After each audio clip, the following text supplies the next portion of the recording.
अस्सलामुअलैकुम, आप देख रहे हैं समा। मैं हूँ फवाद ज़ैदी और मैं हूँ किरण आफ्ताब। बुलेटिन में खुश आमदीद। आइंदा इलेक्शंस किस तर्ज पर होंगे, ये मामला गर्म है। हुकूमत मुल्क में होने वाले आइंदा इंतखाबात में इलेक्ट्रॉनिक वोटिंग मशीन इसका इस्तेमाल करना चाहती है। इस सिलसिले में बात करना चाहती है, लेकिन मामले में थोड़ा सा ट्विस्ट आया। बिल्कुल, ऐसे में इलेक्शन कमीशन के ऑफिशियल ट्विटर अकाउंट से गैर जिम्मेदाराना ट्वीट सामने आया है। ट्वीट में लिखा गया कि वोटिंग मशीन फ्रॉड फार्मूला है। वीडियो भी शेयर की गई, लेकिन 2 घंटे बाद ही मुतनाज़ा ट्वीट को डिलीट कर दिया गया। हुकूमत मुल्क में होने वाले आइंदा आम इंतखाबात इलेक्ट्रॉनिक वोटिंग मशीन से कराना चाहती है। इस सिलसिले में हुकूमत ने अपोजिशन को दावत भी दी थी कि वो इलेक्ट्रॉनिक वोटिंग मशीन का जायज़ा भी ले और हमारा साथ दे, कानून साजी करे। ऐसे में इलेक्शन कमीशन ऑफ पाकिस्तान के ऑफिशियल ट्विटर अकाउंट से गैर जिम्मेदाराना ट्वीट सामने आई है। ट्वीट में लिखा गया है कि वोटिंग मशीन फ्रॉड फार्मूला है। वीडियो भी शेयर की गई, लेकिन 2 घंटे बाद ही मुतनाज़ा ट्वीट को डिलीट कर दिया गया। इसी मामले पर आपको अपडेट भी करें, बात भी करें अपने रिपोर्टर से। इलेक्शन कमीशन के तर्जुमान ने इलेक्ट्रॉनिक वोटिंग मशीन से मुताल्लिक ट्वीट को एक गलती जाना, ये कहा और यूं लगा जान छुड़ाई। इसी सब पर बात करेंगे। समा के नुमाइंदे जुल्करनैन इकबाल हमारे साथ हैं। जुल्करनैन, पहले ट्वीट आया, फिर डिलीट हुआ और अब इसके ऊपर रद्द-ए-अमल भी आ गया। देखिए, जो इलेक्शन कमीशन के डायरेक्टर पब्लिक रिलेशंस हैं अल्ताफ खान, उनकी जानिब से ये कहा गया है कि जो आईटी डिपार्टमेंट है उसको कुछ और चीज़ दी गई थी पोस्ट करने के लिए ट्विटर हैंडल से, लेकिन वो गलती से ये वीडियो जो है वो चली गई और ये वीडियो बेसिकली गलती से पोस्ट हुई है। इंटेंशन नहीं थी ऐसी को इलेक्शन कमीशन ऑफ पाकिस्तान की ऐसी वीडियो पोस्ट करने की, तो उसको सिर्फ एक गलती करार देकर इलेक्शन कमीशन ऑफ पाकिस्तान ने इस पर मिट्टी डालने की कोशिश की है कि ये गलती से हो गया था, लेकिन उसको बाद में डिलीट कर दिया गया। और साथ ये भी वादे किया गया कि इलेक्ट्रॉनिक वोटिंग मशीन के ऊपर हमारा मौक़िफ़ वही है जो पहले था। उसको आज दोबारा से इलेक्शन कमीशन ने ट्वीट की है, जिसके मुताबिक 31 मई तक जो ऑडिट होना है पायलट प्रोजेक्ट को, उसकी रिपोर्ट का इलेक्शन कमीशन का कहना है जायजा लेकर ही आगे बढ़ा जाएगा। लेकिन फिल वक्त तो माफी किसी ने नहीं मांगी, अलबत्ता इतना जरूर तस्लीम कर लिया गया इलेक्शन कमीशन की जानिब से कि ये गलती से वीडियो उनकी जानिब से जो है वो इन्फॉर्मेशन कुछ आईटी डिपार्टमेंट को पास ऑन हुई थी। लेकिन बात इतनी सीधी नहीं है। सिर्फ और सिर्फ ये कह देना कि हमारी तरफ से गलती हो गई, ये कंफ्यूजन को बात और बढ़ा गई। एक तो ये कि मामले में कंफ्यूजन है, दूसरे ये कि सिर्फ और सिर्फ माफी और फिर बाद में मामला खत्म, कोई एक्शन नहीं होगा इस सिलसिले में। देखिए, अभी तक तो इलेक्शन कमीशन से बाकायदा किसी एक्शन लिए जाने के हवाले से कोई भी चीज सामने नहीं है कि आया एक्शन किसी के खिलाफ लिया जाएगा या नहीं लिया जाएगा। ये अब क्योंकि ये हफ्ता है, छुट्टी का रोज है, तो जो चीफ इलेक्शन कमिश्नर या जो सेक्रेटरी इलेक्शन कमीशन है, यही 2 वाइड अथॉरिटीज हैं जिनके पास इख्तियार है किसी भी किस्म की इंक्वायरी या एक्शन लेने का। तो वो उनका वर्जन जब तक सामने नहीं आता तब तक ये कहना मुमकिन नहीं होगा कि किसी के खिलाफ एक्शन होगा या नहीं। फिल वक्त तक तो सिर्फ गलती तक की बात रही है।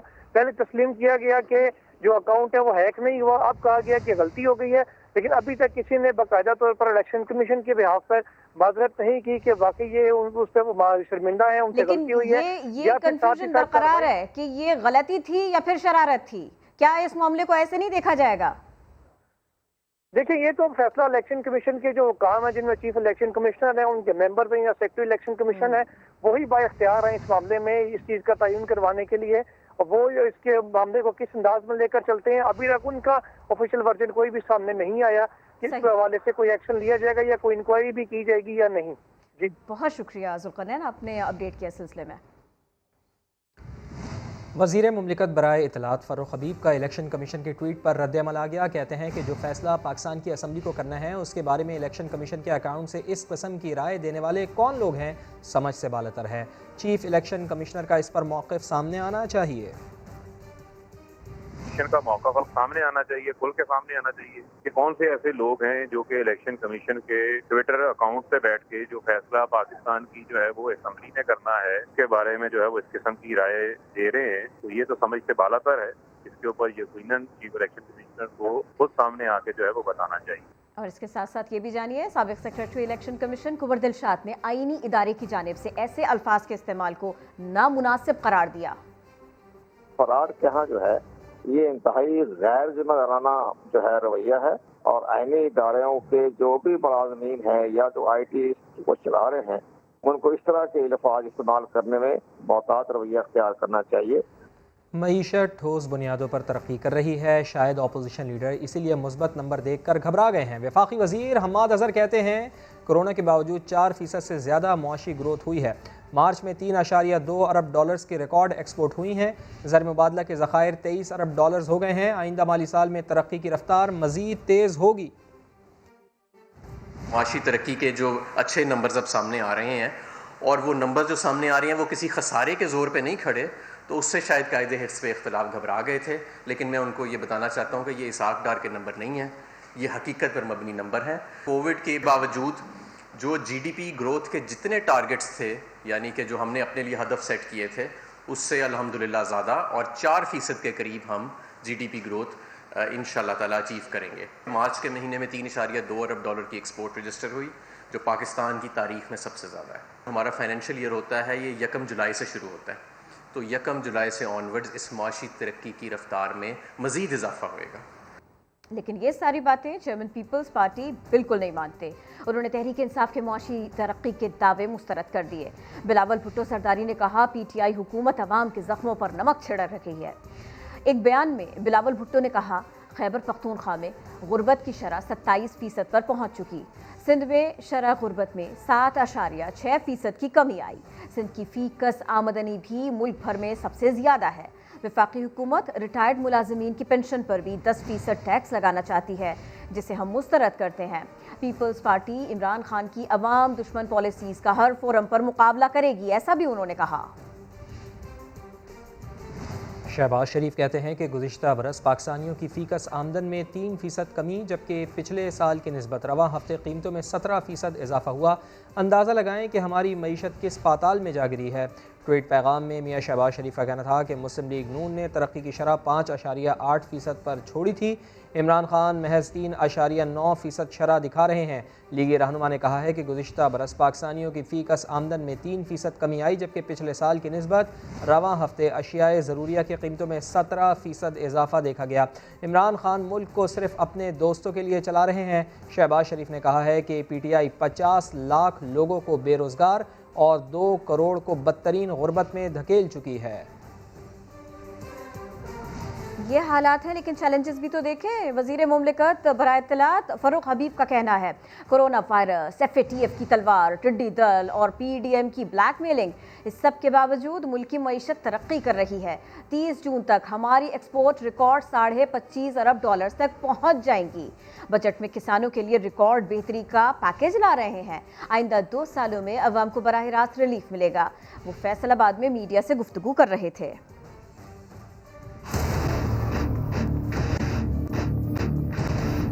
ग्रोथ का मॉडल था जो इसहाक डार का, नवाज शरीफ का था। ब्यूटी पार्लर ग्रोथ का मॉडल था, मेकअप कर दो, नीचे से आपकी हालत वही की वही है।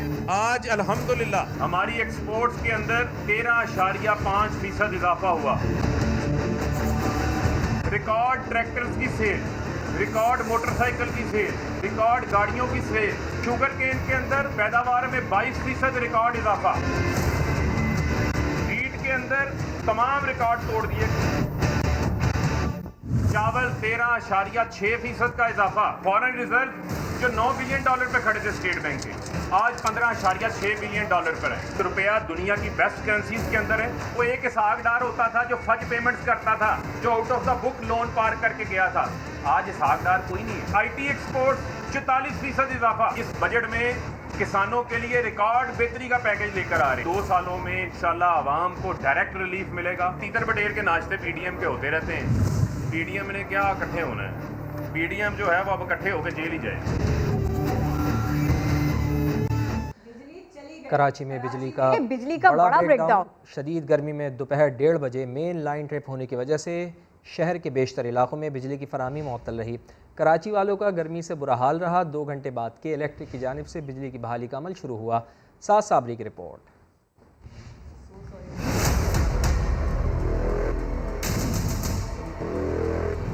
दोपहर 1:30 बजे, वो वक्त जब हवा में नमी बढ़ने से गर्मी नाकाबिले बर्दाश्त हो रही थी। एन उसी वक्त ये इलेक्ट्रिक का निजाम बैठ गया। पावर ब्रेकडाउन हुआ। एक झटके में निस्फ से ज्यादा कराची की बिजली बंद हो गई। कराची को बिजली देने के जिम्मेदार के इलेक्ट्रिक का कहना है कि पावर ब्रेकडाउन नेशनल ग्रिड में खराबी की वजह से हुआ। के इलेक्ट्रिक के 70 में से 23 grid station high tension line में खराबी की वजह से ट्रिप कर गए। तो NKI की जो लाइन 1 और लाइन 2 में एक ट्रिपिंग आई थी, अल्हम्दुलिल्लाह पावर डिवीजन और जो गवर्नमेंट की साइड से और के इलेक्ट्रिक की साइड से दोनों टीम से बड़ी तेजी से इस पे कार्रवाई अमल में लाई है। 2 घंटे बाद बिजली की बहाली शुरू हुई, जबकि मुकम्मल बहाली में देर होने की वजह से शहरियों को अजियत से गुजरना पड़ा। 1:30 बजे के टाइम में गई है लाइट। गर्मी में तो जाहिर है सबका ही हाल बुरा है। पूरे सदर में लाइट गई हुई है, तकरीबन अभी 2 से ढाई घंटे 3 घंटे हो चुके हैं। अभी घर पे भी जाके मैंने फ़ोन करके मालूम किया था लियाकताबाद में, मैंने वहाँ पे भी लाइट नहीं है। तकरीबन आधा कराची मैंने सुना बंद पड़ा हुआ है। लाइट गई हो, परेशानी बहुत है, बहुत गर्मी हो रही है सर। इतनी परेशानी हो रही है, हमारी तो मार्केट भी बहुत कंजस्टेड है, इसमें गर्मी से बहुत बुरा हाल हो रहा है। आपके सामने देखें पसीने से बुरा हाल हो रहा है और कस्टमर का नामो निशान नहीं है। गर्मी में परेशान हो रहे हैं बेइंतहा किस्म के। बिजली की बंदिश के दौरानिये के साथ साथ दुकानदारों का जनरेटर का खर्चा भी बढ़ता चला गया। जनरेटर का जो खर्चा है कम से कम भी 350-400 के हिसाब से जो पेट्रोल हो जाएगा, क्योंकि लाइटें भी हैं और पंखा भी है, और यही नहीं हमारी दूसरी शॉप भी इसी जनरेटर से चलती है। कराची के कुछ इलाकों में तो बिजली 2 घंटे बाद बहाल हो गई थी, मगर बेशतर इलाकों में 4 घंटे बाद भी बिजली का कोई पता नहीं था। कैमरामैन एरिक परेरा और साथी रिपोर्टर रिजवान आलम के साथ साबरी समा, कराची। कराची के कई इलाकों में ताहाल बिजली बहाल नहीं हो सकी है। कौन कौन से इलाके अब भी बिजली से महरूम हैं, जान लेते हैं। समग्र नुमाइंदे रिजवान आलम हमारे साथ मौजूद हैं। रिजवान, 1:30 बजे बिजली गई थी, अभी तक बिजली नहीं आई है। कौन कौन से कराची के ऐसे इलाके हैं जो अभी तक बिजली से महरूम हैं?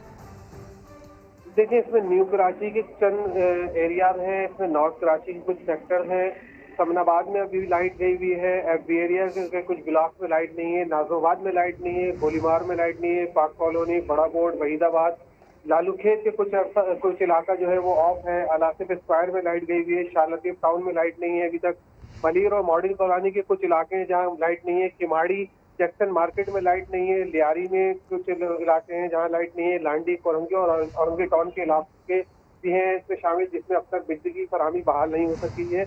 इसके अलावा मैं आपको बताऊं कि जो इलेक्ट्रिक के तर्जुमान का कहना है, उनका कहना है कि हसास तनसीबात और हॉस्पिटल समेत Gulshan Iqbal, Johar, PSHS, civil line, north Nazrabad का block S, nursery, steel market, Shadman, बफरदोन और गुलशन हदीद में बिजली की फराहमी बहाल कर दी गई है। जी, बहुत शुक्रिया आपका रिजवान।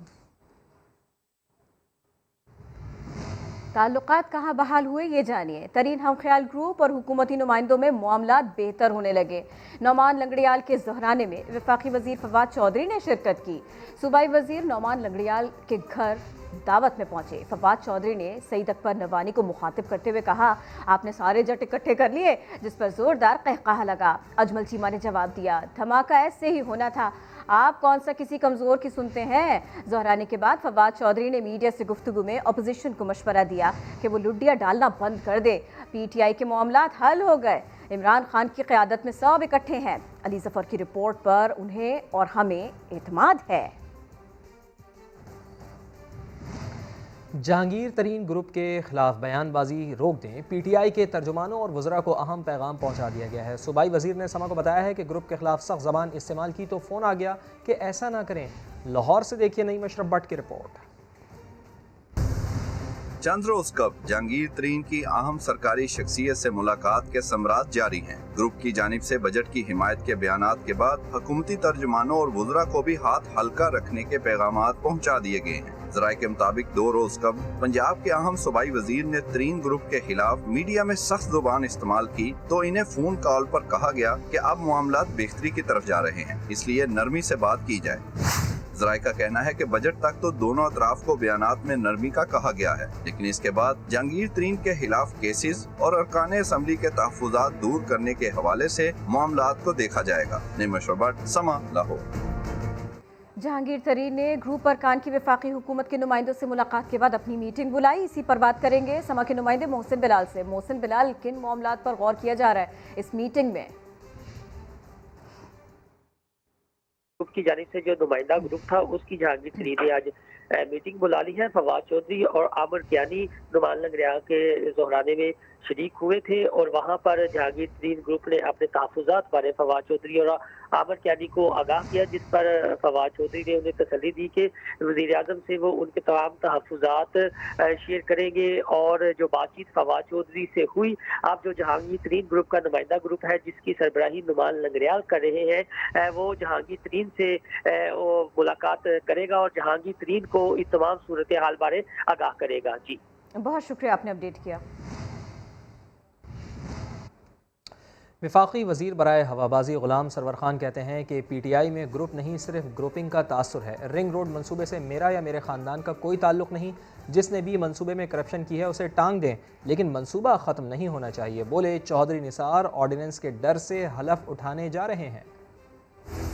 PTI में एक ग्रुपिंग का तासुर दिया जा रहा है। PTI के अंदर कोई ग्रुपिंग नहीं। PTI एक है, PTI एक रहेगी।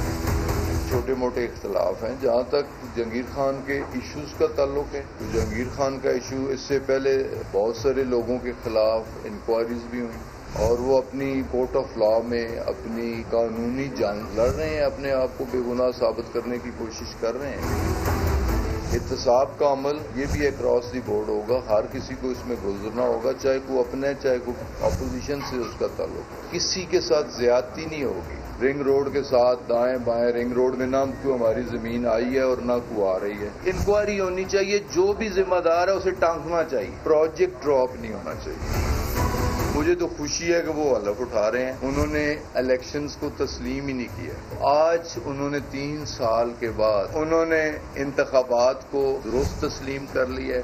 अगर ऑर्डिनेंस ना आ रहा होता तो वो हलफ ना उठाते। अगर मुस्लिम लीग में उन्हें जगह मिलती, अगर मरियम बीबी और नवाज शरीफ हाँ कर देते तो वो अपने बेटे को या भतीजे को इलेक्शन लड़ाते।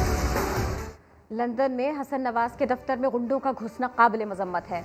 नून लीगी रहनुमा शहबाज शरीफ कहते हैं लंदन पुलिस तहकीकात करे और मुल्जिमान को सख्त सज़ा दी जाए।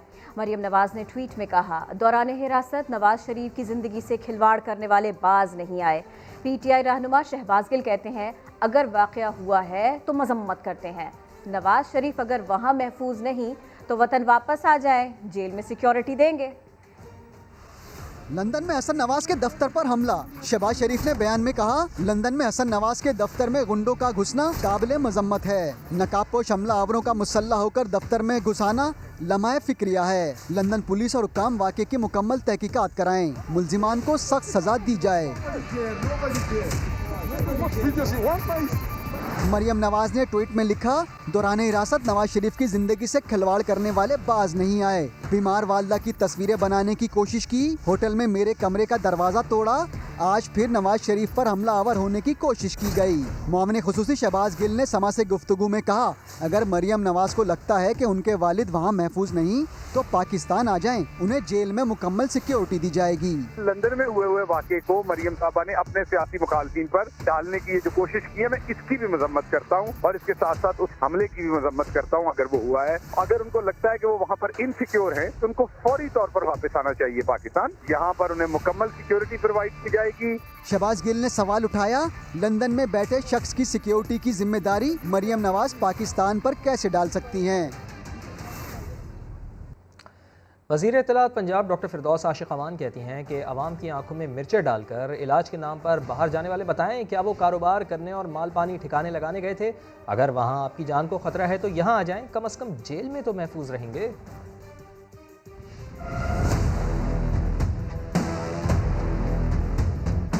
जो ख़ानदान जो है अवाम की आंखों में मिर्चें डाल के इलाज के लिए रिलीफ लेके गया, उस ख़ानदान का ऐलान करना और बताना वो कारोबारी दफ्तर में मौजूद थे तो कोई अफराद वहाँ पे आ गए। पहले तो उनसे ये पूछें कि आप हॉस्पिटल में लेटने के लिए गए थे, दवाई लेने गए थे कि कारोबारी अमूर निपटाने गए थे, आप माल पानी ठिकाने लगाने गए थे।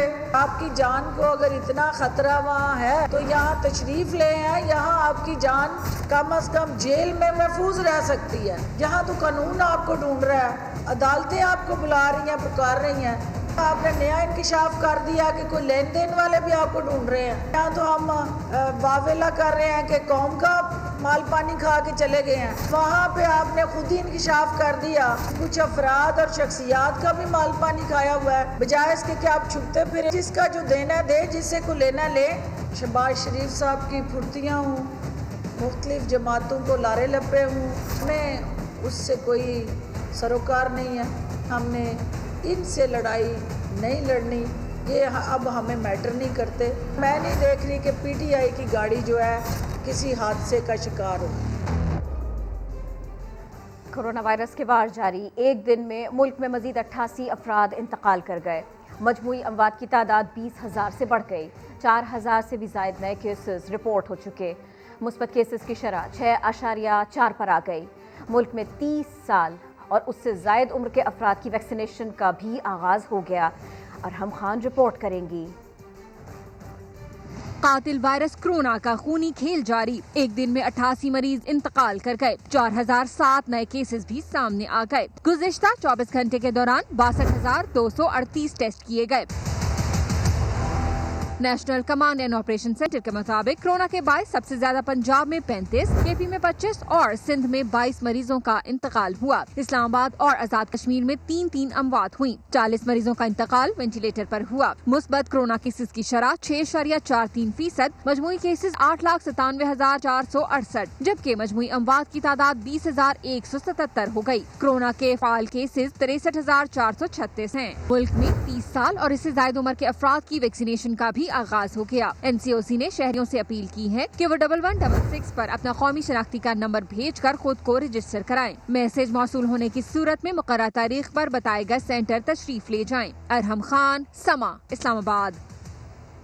कराची समेत सिंध भर के स्कूल्स 24 मई से नहीं खुलेंगे। सिंध टास्क फोर्स ने मौजूदा पाबंदियां अगले 2 हफ्ते तक बरकरार रखने का कर लिया है फैसला। पीर से दुकानें, शॉपिंग सेंटर्स और डिपार्टमेंटल स्टोर्स शाम 6 बजे तक खुलेंगे। सयाहती मराकज़ और तफरीही पार्क्स 2 हफ्ते के लिए बंद रखने का फैसला किया गया है। इंटरसिटी ट्रांसपोर्ट 50% मुसाफिरों के साथ चलेगी। खिलाफ वर्जी हुई तो सख्त जुर्माना आयद किया जाएगा। शादी हॉल भी बंद रहेंगे। कराची में कोरोना का पलट करवार। एक हफ्ते के दौरान मुस्बत केसेस की शरह 13.9% तक जा पहुंची। तर्जुमान सिंध हुकूमत मुर्तज़ा वहाब का कहना है अवाम जल्द से जल्द वैक्सीनेशन करवाएं, SOPs पर अमल करें। पिछले एक हफ्ते में यानी कि 15 मई से लेके 21 मई तक कराची शहर में पॉजिटिविटी रेशो है 13.9%। हैदराबाद के अंदर 10.8% और सक्खर में 7.7%। ये नंबर जो कि आज से 2 महीने पहले तकरीबन 2% पर आ गया था, ये नंबर वापस स्पाइक होके कराची शहर में 14% तक पहुंचा है। तो कहीं ना कहीं हम लापरवाही कर रहे हैं, जिसकी वजह से फिर हमें मुश्किल फैसले करने पड़ते हैं। आप क्यों चाहते हैं कि मुश्किल फैसले? प्लीज वैक्सीनेशन के प्रोसेस में हमारा साथ दें। अगर आप अपने आप को वैक्सीनेट करा लेते हैं तो आप इस बीमारी से बचने के लिए एक और अहम संग मील को दूर कर सकते हैं। मास्क पहनें, गैर जरूरी तौर पर अपने घरों से बाहर ना निकलें। 24 मई से सयाहत का शोबा खोलने का फैसला। सैर व तफरीह के लिए जाने वाले अफराद का सेहतमंद होना ज़रूरी करार। 1 जून के बाद होटल्स में कमरा बुक कराने के लिए वैक्सीनेशन सर्टिफिकेट देना होगा।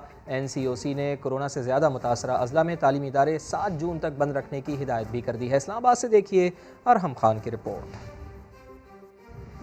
सैर और सयाहत के शौकीन अफराद के लिए खुशखबरी। 24 मई से शोबा सयाहत पर लगे ताले खुल जाएंगे, मगर सैर सपाटे के लिए सेहतमंद और कोरोना मनफी रिपोर्ट होना लाजिम। NCOC ने गाइडलाइंस जारी कर दी। सियाहती मकामात के दाखिली रास्तों पर सयाहों से हेल्थ डिक्लेरेशन फॉर्म पुर करवाए जाएंगे। होटल्स और गेस्ट हाउस मेहमानों की कोरोना मनफी रिपोर्ट तलब करने के पाबंद होंगे। 1 जून के बाद होटल्स का अमला 50 साल और 1 जुलाई के बाद 40 साल और इससे ज्यादा उम्र के अफराद को वैक्सीनेशन सर्टिफिकेट के बगैर कमरा किराए पर नहीं देगा। NCOC ने विफाकी और सूबाई हुकूमतों को शदीद मुतासरा अजला में तालीमी इदारे न खोलने की हिदायत कर दी। कम मुतासरा अजला में तालीमी इदारे 24 मई से खुलेंगे, जबकि ज्यादा मुतासरा अजला में 6 जून तक बंद रहेंगे। 7 जून से इदारे खोलने के लिए जायजा इजलास 3 जून को होगा। अरहम खान, समा, इस्लामाबाद। सऊदी अरब की जानिब से आज़मीन हज के लिए कोरोना वैक्सीनेशन की शर्त। पाकिस्तान ने सऊदी वजारत सेहत से चीनी वैक्सीन के इस्तेमाल की इजाज़त मांगी। इसी पर बात करेंगे। समा के नुमाइंदे उस्मान खान हमारे साथ हैं। उस्मान खान, तफसील क्या है इस खबर की? जी बिल्कुल, वजारत मसहबी अमूर जो है उसका वजारत खारजा के जरिए सऊदी हुकूमत से रब्ता हुआ है और पाकिस्तान की सऊदी हुकूमत से चीनी वैक्सीन रजिस्टर करने की दरख्वास्त की गई है। पाकिस्तान ने चीन के अलावा दीगर ममालिक की जो वैक्सीन है वो फौरी लगवाने को मुश्किल करार दे दी है और ये मौके पर तैयार किया गया है कि पाकिस्तानियों ने चीनी वैक्सीन लगवाई है, लिहाजा डॉक्टर दोबारा कोई और वैक्सीन लगवाने की इजाज़त नहीं देते हैं। लिहाजा सऊदी वजारत सेहत जो है चीनी वैक्सीन को इजाज़त दे और WHO ने भी चीनी वैक्सीन को मंजूर कर लिया है, जिस पर अब ये मामला जो है वो सऊदी हुकूमत के सामने रख दिया गया कि चीनी वैक्सीन को तस्लीम किया जाए। तो उनकी जानिब से यकीन दहानी करा दी गई है। बाकायदा तौर पर इंतजार किया जा रहा है वजारत सऊदी अरब जो है उनकी हिदायतनामे का और उसके बाद जो है वो वजारत मजहबी अमूर, वजारत खारजा और वजारत सेहत पाकिस्तान जो है वो अपना हुक्म जो है वो अपनाएंगे। बहुत शुक्रिया, आपने अपडेट किया। वज़ीर ख़ारजा शाह महमूद कुरैशी कहते हैं कि इसराइल और फ़लस्तीन के दरमियान फ़ायरबंदी से हम अपने पहले मकसद में कामयाब हो गए हैं। कश्मीर और फ़लस्तीन के मसले में गहरी मुमासलत है। जनूबी एशिया में अमन मसला कश्मीर के हल से मशरूत है। तफसीलात इस्लामाबाद से इस रिपोर्ट में। न्यूयॉर्क में मौजूद वजीर खारजा शाह महमूद कुरैशी सिफारती महाज पर मुतहरिक अमरीकी रहनुमाओं के साथ साथ पाकिस्तानी कम्युनिटी और कश्मीरी कायदीन के वफ्द से भी मुलाकातें। पाकिस्तानी कम्युनिटी से खिताब करते हुए कहा उनके यहाँ आने का मकसद जनरल असम्बली में फलस्तीनियों के हक में आवाज उठाना था। सीज फायर के ऐलान की सूरत में पहला मकसद हासिल कर लिया। डॉक्टर गुलाम नबी फाई की क़यादत में कश्मीरी रहनुमाओं के वफ़द ने भी वज़ीर खारजा से मुलाकात की। शाह महमूद कुरैशी ने कहा मसला कश्मीर हमारी खारजा पॉलिसी का अहम सतून है। जनूबी एशिया में अमन मसला कश्मीर के हल से जुड़ा है। मकबूजा कश्मीर में जारी इंसानी हकूक की खिलाफ वर्जियों पर भी तशवीश का इजहार किया। वज़ीर खारजा की अमरीकी माने नुमाइंदगान की एशिया कमेटी की क़यादत से वीडियो लिंक पर मुलाकात हुई। वज़ीर खारजा ने इलाकाई रवाबित के फ़रोग़ के लिए दो तरफ़ा तिजारत और माशी ताउन बढ़ाने की अहमियत पर जोर दिया। वज़ीर ख़ारिजा शाह महमूद कुरैशी के इंटरव्यू की सोशल मीडिया पर खासी बाज़गश्त हो रही है। ये इंटरव्यू अमरीकी टीवी चैनल CNN को दिया गया। मेज़बान ने शाह महमूद कुरैशी के बयान को यहूदी मुखालिफ करार दिया। क्या वाकई ऐसा ही है? आइए देखते हैं। Israel, deep pockets, very influential people. I mean, they control media. They have a lot of influence. आईना उनको दिखाया तो बुरा मान गए। मीडिया पर शिकस्त के बाद यहूदी कार्ड खेलने की कोशिश। शाह महमूद कुरैशी के बेबाक अंदाज पर अमरीकी टीवी की मेज़बान आग बगोला हो गईं। पाकिस्तानी वज़ीर ख़ारजा के बयान को यहूदियों की मुखालफत से तशबीह दे डाली, मगर दफ्तर ख़ारजा ने इस इल्ज़ाम को सख्ती से मुस्तरद कर दिया। तर्जुमान के मुताबिक शाह महमूद कुरैशी के बयान को किसी भी तरह यहूदी मुखालिफ तसव्वुर नहीं किया जा सकता। अमरीकी सहाफ़ी के इल्ज़ाम से सोशल मीडिया पर भी नई बहस छिड़ गई। इंसानी हकूक़ के सरगर्म कारकुन अम्मार अली जान ने ट्वीट किया कि शाह महमूद कुरैशी ने जो कहा नोम चॉम्स्की और दूसरे अमरीकी दानिश्वर वो सब कुछ बारहा कह चुके हैं। लेकिन अमरीकी टीवी चैनल MSNBC के एंकर मेहदी हसन ने बयाना गोल्डरिगा का दिफा किया तो लोगों ने उन्हें आड़े हाथों लिया। एक सारिफ ने लिखा, मेहदी, क्या आप इसराइल के खिलाफ दुनिया भर में जारी मुजाहिरों को भी एंटी सेमिटिज्म समझेंगे और नोम चॉम्स्की जैसे दानिश्वरों को भी, जिन्होंने इसराइली लॉबी के बारे में पूरी किताबें लिखी? एहसन अलवी ने लिखा, बयाना, सच्चाई और हकीकत तो वही है जो पाकिस्तानी वज़ीर ख़ारजा ने कहा। असफन यार भिटानी ने शाह महमूद कुरैशी की गुफ्तगू पर फ़ख्र का इजहार किया। रहीक अब्बासी ने इसराइल पर तनकीद को एंटी सेमिटिज्म करार देने को सहूनियत की एक किस्म करार दिया। पाकिस्तानी सहाफ़ी फरीहा ने सवाल किया, बयाना, क्या आपको एंटी सेमिटिज्म की समझ भी है? एंटी सेमिटिज्म यहूदियों के खिलाफ इम्तियाज़, जहरियत या तासुब के लिए बरती जाने वाली इस्तिलाह है। दिलचस्प बात यह है कि शाह महमूद कुरैशी ने अपनी गुफ्तगू में इसराइल का लफ्ज़ इस्तेमाल किया, ना कि यहूदी का। साबिक़ फास्ट बॉलर वक़ार यूनुस ने भी फ़लस्तीनियों के साथ इजहार यकजहती के लिए मुजाहरे में शिरकत की। सिडनी में होने वाले मुजाहरे में वक़ार यूनुस अपने साहिबजादे के साथ शरीक हुए। वक़ार यूनुस के प्लेकार्ड पर लिखा था, 11 दिन में 65 से ज़ायद बच्चे शहीद किए गए, ये कैसा सेल्फ डिफेंस है। उन्होंने ट्वीट भी किया कि ए अल्लाह, फ़लस्तीन में हमारे भाइयों और बहनों की मदद फरमा। कुछ दीगर खबरें शामिल करें। मुल्तान की बात करें, जहां अताई की मुबैना गफलत भट्टा मजदूर के 3 बच्चों की जान ले गए। आसिफ बलोच रिपोर्ट करेंगे। जिसने इलाज करना था उसने जान ले ली। मुल्तान के नवाई इलाके हामिदपुर कनौरा में वाक़े निजी क्लिनिक के अताई डॉक्टर की मुबैना गफलत से भट्टा मजदूर खादिम हुसैन के 3 बच्चे जान की बाजी हार गए। सवेरे 8 बजे तो पहले दवाई देती है 5 to 7 मिनट गुजरे मोशन ते उल्टियाँ लग गई। समा पर खबर नशर हुई तो वज़ीर-ए-आला पंजाब ने वाक़े का नोटिस लेकर हुकाम से 24 घंटों के दौरान रिपोर्ट तलब कर ली। हमने इमीडिएटली ना सिर्फ ये कि उस डॉक्टर का क्लिनिक सील कर दिया और उसको अरेस्ट कर दिया, बल्कि जो बच्चे फौत हुए थे उनका एनालिसिस के लिए लैब में रिपोर्ट्स भी भिजवा दी हैं और अब उनका पोस्टमार्टम भी होगा मेडिको लीगल प्रोसेस की रोशनी में, और जो रिज़ल्ट्स आएंगे उसकी रोशनी में जो भी कानूनी कार्रवाई की होगी वो बनती होगी वो की जाएगी। उधर पुलिस ने मुकदमा दर्ज करके डॉक्टर को गिरफ्तार कर लिया। हुकाम कहते हैं पोस्टमार्टम रिपोर्ट के बाद अमवात की वजह मालूम हो सकेगी। जो भी इसमें मुलविस पाया गया सख्त कानूनी कार्रवाई अमल में लाई जाएगी। कैमरामैन चौधरी महबूब के साथ आसिफ बलोच, समा, मुल्तान। पेशावर में 3 नौजवान देरीना दुश्मनी की भेंट चढ़ गए। पुलिस ने मुकदमा दर्ज करके तफ्तीश शुरू कर दी है। अब्दुर्रहमान की रिपोर्ट। पेशावर के इलाके बड़वेर कगवला में देरीना दुश्मनी ने 3 नौजवानों की जान ले ली।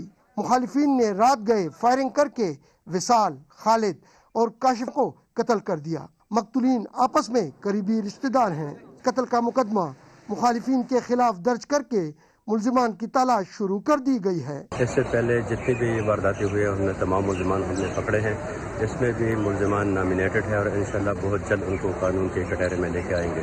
अहलियान इलाका के मुताबिक 2003 में 2 ग्रुप्स के दरमियान मामूली बात पर झगड़ा हुआ जो अब तक दर्जनों अफराद की जानें ले चुका है।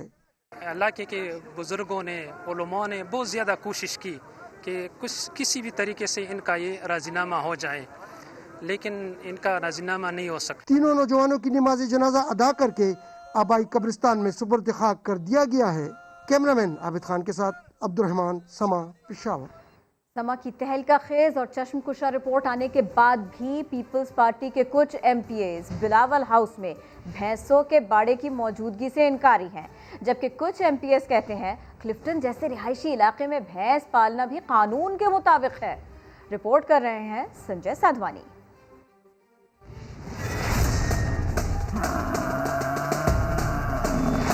बिलावल हाउस में जानवर हैं, हाँ वहाँ भैंसें हैं।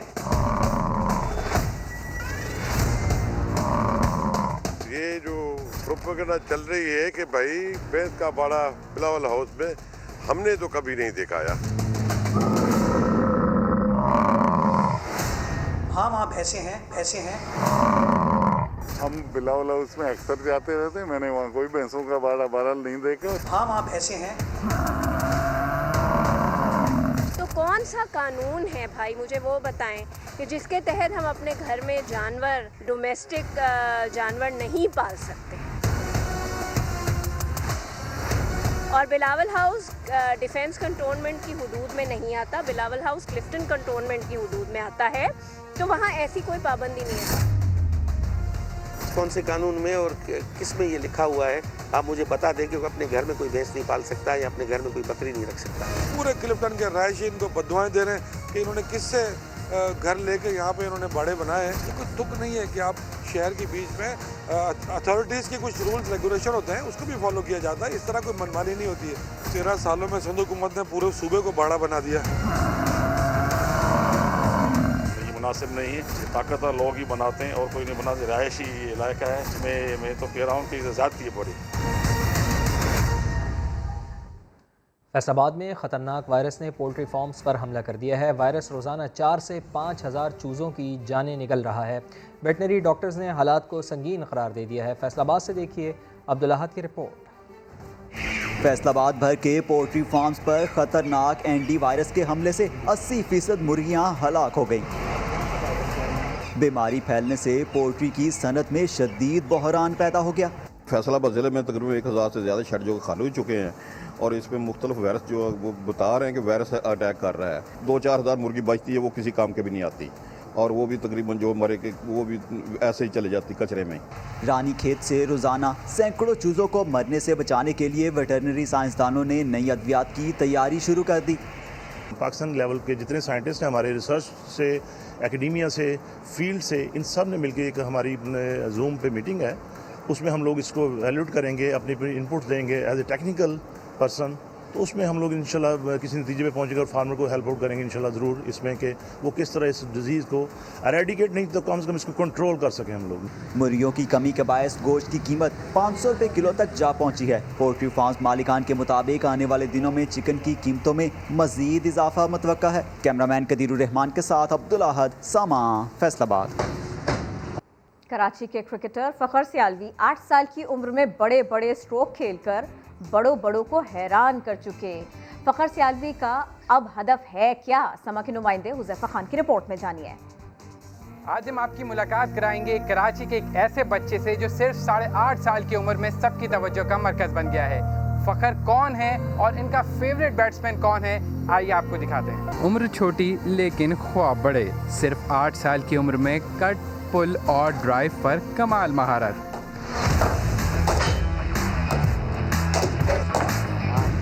ये हैं कराची के फखर सियालवी जो पाकिस्तान का फखर बनने के ख्वाहिशमंद हैं।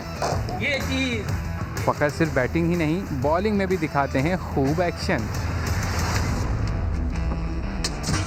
बॉलिंग में शेन वॉर्न है और बैटिंग में बाबर आजम है। बाबर आजम मेरे को बैटिंग में टिप्स दे। बाबर डांटते भी हैं, डांटते मेरे लिए। अगर मैं गलत शॉट खेलूंगा तो उनका दिल तो दुखेगा ना, क्योंकि वो इतनी मेहनत करते मेरे ऊपर।